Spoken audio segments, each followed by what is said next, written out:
18 फरवरी को अजमेर की दरगाह पर मैं जाकर शिव चालीसा भी पढ़ूंगा और जल अभिषेक भी करूंगा। हिंदुस्तान की जितनी मज़ारें हैं, नो चादर नो फादर। एकलिंग शिव मंदिर है वो, एकलिंग शिव मंदिर। वो दरगाह जानबूझकर बनाई गई। महाराणा प्रताप के चीते हैं, उन्हीं के दम से जीते हैं, क्योंकि हल्दी घाटी और मेवाड़, उदयपुर और पाली, चित्तौड़गढ़ एक मेवाड़ हिस्सा है। हिंदू सनातनी अब जाग चुका है। सनातनी जो जागा नहीं, उसको जगाने का काम ही जन जागरण यात्रा करने का काम कर रही है। और हिंदुओं को जगाना है, सनातन धर्म क्या है यह समझाना है। दरगाहों पर अब चादर नहीं चढ़ाना है।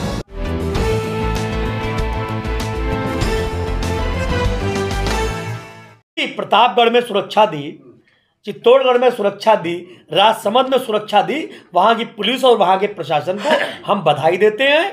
लेकिन गहलोत सरकार से कहना चाहते हैं, गहलोत जी आपके मंसूबे कभी पूरे नहीं होंगे, क्योंकि राजवर्धन सिंह अकेला नहीं, यहाँ लाखों का रेला है। और अगर रोक सको तो रोक कर दिखाओ। 18 फरवरी को अजमेर की दरगाह पर मैं जाकर शिव चालीसा भी पढ़ूंगा और जल अभिषेक भी करूंगा। इससे तो धर्म विशेष की आस्था को ठेस पहुंच सकती है राजवर्धन जी।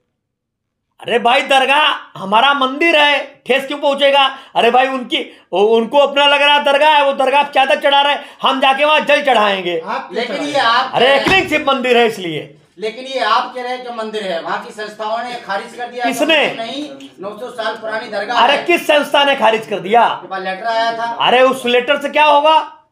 वहां की जनता कह रही है। तमाम स्ट्रीम मीडिया ने सब एक मिनट, देश लोकतांत्रिक देश है ना, संवैधानिक देश है। मोदी जी को आज प्रधानमंत्री या राज्यों के मुख्यमंत्री जो बने हैं, वो लोकतांत्रिक संवैधानिक व्यवस्था से बने। वोट करा लें इस पर। इस तो पे आपको नहीं लगता कि आप शिव चालीसा वहां पढ़ेंगे तो इसमें माहौल खराब होगा? क्यों खराब होगा? हमारा भाव है, लोग जाके चादर चढ़ाते हैं तब माहौल नहीं खराब होता। वो कहेंगे कि हनुमान मंदिर में आके नमाज पढ़ेंगे। क्यों पढ़ेंगे नमाज? तो आप क्यों पढ़िएगा? वो दरगाह नहीं, हमारा एकलिंग शिव मंदिर है। आप ये बोल रहे हैं, आपके बोलने से नहीं हो क्या? जाएगा ना कि वो दरगाह नहीं मंदिर है। एकलिंग शिव मंदिर है वो, एकलिंग शिव मंदिर। वो दरगाह जानबूझकर बनाई गई। आप सुप्रीम कोर्ट क्यों नहीं जा रहे हैं इस मुद्दे पे?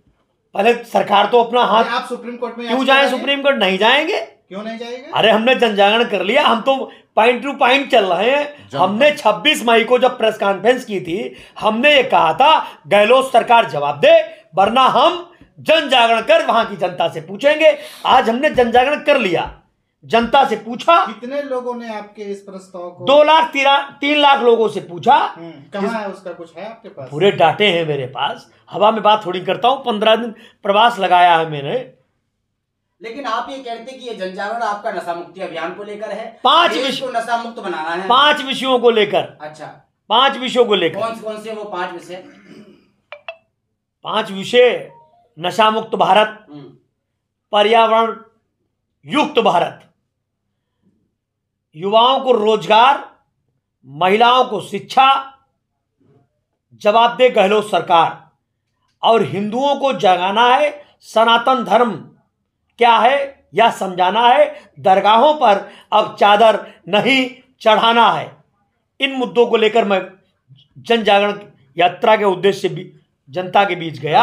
राजस्थान को टारगेट करने का क्या कारण था? नहीं, राजस्थान है, पूरे देश को जाऊंगा। 21 चरण है मेरे 21 चरण है यात्रा के। पहला चरण राजस्थान में समाप्त हो रहा है 21 तारीख को। सबसे पहले राजस्थान ही क्यों चुना आपने? क्योंकि चुनाव है। क्योंकि अजमेर की दरगाह है। क्योंकि विधानसभा का चुनाव। क्योंकि अजमेर की दरगाह है। क्योंकि विधानसभा का चुनाव से मतलब नहीं है। प्रदेश में स्वामी प्रसाद मौर्य जी रामचरितमानस को लेकर जला रहे हैं, विवाद कर रहे हैं, उसके लिए आपने क्यों नहीं आवाज उठाई? अरे हमने उठाई और हमने कहा कि 48 घंटे के अंदर हम इनका पुतला फूकेंगे। हम तो यात्रा पे थे। हमने कहा कि हम जो है, अगर कोई भी व्यक्ति उन्हें सम्मानजनक सम्मान देगा तो हम 1,11,000 रुपए देने का काम करेंगे। जो व्यक्ति स्वामी प्रसाद मौर्य को जूतों की माला पहनाकर उनका सम्मान करेगा, क्योंकि भारत का संविधान हमें हत्या जैसी चीजों की अनुमति नहीं देता। इसलिए जूतों की माला सम्मान, क्योंकि हम संवैधानिक संस्था है, संविधान के तहत काम करते हैं। देश में सिर्फ महाराणा प्रताप सेना ही एक ऐसी संगठन है जो अजमेर की दरगाह को 900 साल पुरानी दरगाह के बारे में बोल रहा है कि मंदिर है, वो दरगाह नहीं है। महाराणा प्रताप के चीते हैं, उन्हीं के दम से जीते हैं, क्योंकि हल्दी घाटी और मेवाड़, उदयपुर और पाली, चित्तौड़गढ़ एक मेवाड़ हिस्सा है। महाराणा प्रताप सेना की नैतिक जिम्मेदारी है। महाराणा प्रताप जी भी एक युद्ध लड़े थे और महाराणा प्रताप सेना की नैतिक जिम्मेदारी है कि समाज को जगाकर सनातन धर्म को पुनः वापस लाए और जन जागरण कर यहाँ की जनता को जगाने का काम करे। अच्छा ये बताइए कि जन जागरण अभियान आपने चलाया, आप कहें कि 2 लाख लोगों से बातचीत भी हुई है, हाँ। उसके आपके पास सबूत है। हाँ। मैं ये जानना चाहता हूँ कि उन सबूतों के आधार पर आगे आप क्या करने वाले हैं? अभी तो हम जा रहे हैं, 18 तारीख को महाशिवरात्रि है, ठीक है। शिव चालीसा पढ़ेंगे अजमेर की दरगाह में, जल अभिषेक करेंगे और उसके बाद भी सरकार अगर नहीं जागी तो मुख्यमंत्री जी के घर के सामने अमर अनशन करेंगे जब तक वो एक पत्र दे दे कि ये हमारे अधिकार क्षेत्र से बाहर है, हम तुरंत कोर्ट चले जाएंगे। मैं कोर्ट पर पूरा विश्वास रखता हूं, लेकिन कोर्ट में तो भगवान राम को न्याय दिलाने में 500 साल लग गए। मैं इसलिए नहीं जाना चाहता कोर्ट। लेकिन आपने पिछली बार ये भी बोला था कि मुख्यमंत्री के आवास पर हम हनुमान चालीसा पढ़ेंगे। गए तो थे। अब सिर्फ चालीसा पढ़ने की बात कर रहे हैं, लेकिन क्या जब आवास पे पढ़ने का मौका नहीं मिला तो अजमेर की दरगाह में कैसे मिलेगा पढ़ने का?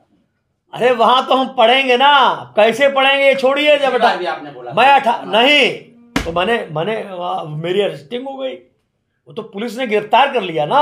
मैं तो गया जयपुर, अब पुलिस ने अरेस्ट कर लिया तो मैं क्या कर सकता हूँ। तो मैं पाया कि जो लोकल वहां उदयपुर, पाली और डूंगरपुर और बांसवाड़ा और उन जिलों के लोग हैं वो अजमेर की दरगाह में चादर चढ़ाने नहीं जाते। चादर चढ़ाने वाले दूसरे राज्यों, दूसरे शहरों से लोग जाते हैं। ये ढकोसला है और इनकी दुकानें इस हिंदुस्तान की जितनी मजारें हैं, खाली अजमेर को ही टारगेट नहीं कर रहा हूं मैं, हिंदुस्तान की जितनी मजारें हैं, नो चादर नो फादर। हिंदू सनातनी अब जाग चुका है। सनातनी जो जागा नहीं उसको जगाने का काम ही जन जागरण यात्रा करने का काम कर रही है। मजार से आपको क्या आपत्ति है? क्या? हनुमान जी हमारे हैं, विष्णु भगवान हैं, इतने सारे देवी देवता हैं। जब कोई आदमी मरता है हमारे हिंदू रीति रिवाज में, तो जब हम उसका अंतिम संस्कार करके वापस आते हैं तो हमारे घर की महिलाएं 5 काली मिर्च और पानी देती, कहती थूक लो। अगर मीठे हो, अभी तक मीठे थे अब तीते हो गए, अब वहीं रहना, यहां मत आना, हम ऐसा बोलते हैं। और एक मरा हुआ आदमी जो कब्र में लेटा है, हम वहां चादर चढ़ा रहे हैं। क्या दुर्भाग्य है इस देश का। अरे आप ये बताइए, आज हम 21वीं सदी 22वीं सदी की बात कर रहे हैं, भारत विकसित बना रहे हैं, यहाँ मेट्रो चल रही है, सैटेलाइट फोन आ गए हैं, 5G भारत में आ रहा है, और आज भी हम वहीं लगे पड़े हैं। मजारों पर चादर आखिर क्यों चढ़ा रहे हैं? और 90% हिंदू समाज के लोग चढ़ाते हैं। मैं उन बहनों और भाइयों और बुजुर्गों से अपील करता हूं कि अगर चढ़ाना ही है तो महादेव जब जल चढ़ाएं, और अगर चादर के पैसे बच जाएं तो किसी गरीब कन्या का विवाह उस पैसे से करा देना, तो उसका भला हो जाएगा। राजवर्धन जी, आपकी आस्था बजरंगबली में है, उनकी आस्था चादर में है तो नहीं, जो हिंदुस्तान में रहेगा वो सनातन की बात करेगा, और मजार सनातन धर्म में नहीं आती। मैं इसका पुरजोर विरोध करता हूं। अगर मजारों पर चादर चढ़ाना इतना ही शौक है तो जाके पाकिस्तान में चढ़ाएं। हिंदुस्तान में मजारों की और चादरों की कोई गुंजाइश नहीं। हर जाति हर धर्म के लोग रहे अच्छी बात है, लेकिन जो गलत होगा, गलत, मुझे लगता है ये गलत है।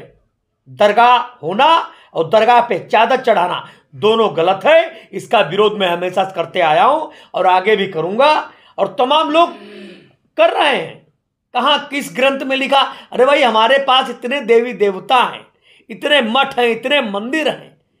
पूजा हनुमान जी का चालीसा पढ़िए, शिव चालीसा पढ़िए, तुलसी चालीसा पढ़िए, लक्ष्मी जी की चालीसा पढ़िए, इतने चालीसा। अरे भाई, नो चादर नो फादर, क्यों चढ़ाएंगे मजारों पर चादर? बताइए। परमार जी, लेकिन श्रद्धा की बात हो रही है, जिस इंसान की जिसमें श्रद्धा है वो वहां जाए। अरे इसी का तो सब्जेक्ट है जन जागरण। जन जागरण का उद्देश्य यही है, हमें अपने हिंदू समाज के लोगों को जगाना है। यही तो मैं बात कर रहा हूं ना आपके माध्यम से। आप कह रहे हैं कि वो चादर चढ़ाते हैं, तो हाँ। आप शिव जी पे दूध क्यों चढ़ाते हैं? अरे शिव जी हमारे तुलनीय है। तो उनके हमारे लिए तुलनीय है। कौन? जहाँ जिन पे चादर चढ़ाते हैं, चढ़ाते हैं। मजार पे। ना, शिव तो थे, शिव अनंत हैं, शिव तो अनंत हैं। मजार कहने का मतलब ये कि हमारे हिंदू लोग जो चादर चढ़ाने जाते हैं, हाँ, उनको आप समझाने का एकदम उसी का विषय है जन जागरण। मैं अपने ही बुजुर्गों को, मैं अपनी ही बहनों को, मैं अपनी ही माताओं को, मैं अपने ही भाइयों को समझाना चाहता हूं। चादर चढ़ाने के लिए किसको रोकने की कोशिश कर रहे हैं? सिर्फ हिंदुओं को? मैं तमाम सनातन धर्म के लोगों को समझाना चाहता हूं, अपने भटके हुए भाई और बहनों को समझाना चाहता हूं कि इस देश में जितनी भी मजारें हैं, अगर महाराणा प्रताप सेना को भारत के बनाए हुए संविधान से अनुमति मिल जाए तो मैं इस हिंदुस्तान की मजारों को परिवर्तित कर उनको शिवलिंग लगाकर वहां शिव मंदिर बनाने का काम करूं। पहले आपने दरगाह का मुद्दा उठाया था। हाँ। आपने ये कहा था कि दरगाह नहीं मंदिर है, बिल्कुल। स्वास्तिक चिन्ह उसमें दिखा था। हाँ। दोबारा से आपने एक पोस्टर वायरल किया है, उसमें भी आपने लिखा है कि मैं दोबारा से ये कहता हूँ कि दरगाह नहीं, वो हमारा मंदिर है। ये मैं नहीं कह रहा, 2,93,000 लोग कह रहे, राजसमंद के लोग कह रहे, चित्तौड़गढ़ के लोग कह रहे, प्रतापगढ़ के लोग कह रहे, बांसवाड़ा के लोग कह रहे, डूंगरपुर के लोग कह रहे। गहलोत सरकार घबरा गई है, जांच के निर्देश दें। गहलोत जी में अगर इतनी ही इंसानियत और हिंदू धर्म को मानने वाले बचे हैं तो ये जांच का आदेश दे दें। वहां की जनता कह रही है, मेरे पास सैंपल है, मैं 3 लाख लोगों से जनजागरण यात्रा के दौरान मिला हूं। मैं 18 जनवरी से 4 फरवरी तक राजस्थान राज्य में रहा हूं, मैंने लोगों से बात की है, उन्होंने कहा हम मजारों पे जनाब चादर चढ़ाने जाते ही नहीं हैं। अभी आपने कहा अजमेर दरगाह पे आप हनुमान चालीसा पढ़ेंगे। हनुमान चालीसा नहीं, शिव चालीसा। महाशिवरात्रि है 18 फरवरी को। आप कह रहे कि जो यात्रा जो निकाली थी उसमें हमले हुए। हाँ, क्या लग रहा है कि आप वहां जाएंगे तो फिर बच पाएंगे? अरे ये तो धमकी दे ही रहे हैं हमको मई से। हम तो वहां 20 दिन रहकर आए राजस्थान में, हमले हुए, लेकिन मैं सुरक्षित हूं और मुझे उम्मीद है दरगाह पे भी जाऊंगा, शिव चालीसा भी पढ़ूंगा, वहां जल अभिषेक भी करूंगा और अपने एकलिंग शिव महादेव को जगाने का काम करूंगा। और दरगाह का खात्मा निश्चित तौर पे अगर 18 फरवरी को नहीं हुआ तो आगे ये लड़ाई ऐसे ही जारी रहेगी। इस वीडियो में कही गई सभी बातें वक्ता की अपनी राय है, जिसकी पुष्टि हम या हमारा चैनल नेशन टाइम नहीं करता।